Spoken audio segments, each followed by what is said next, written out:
Mga idol, ang atin namang good news, empleyado ng LGU Mangaldan nagsauli ng napulot na cellphone ng estudyante. Para po sa detalye, pakinggan natin mula kay Idol Ruru Hugotero.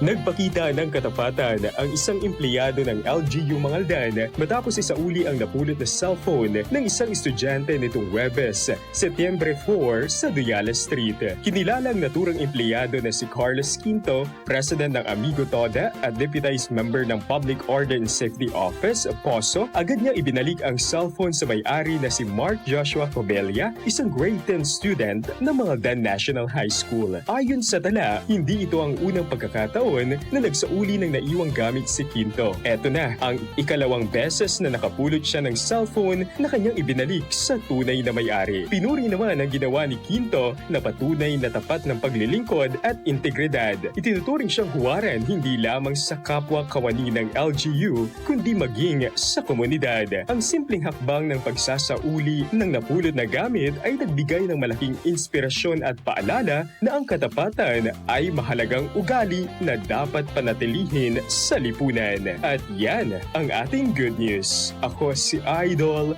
Ruru Hugotero, Tatak IFM. IFM News. IFM News. IFM News.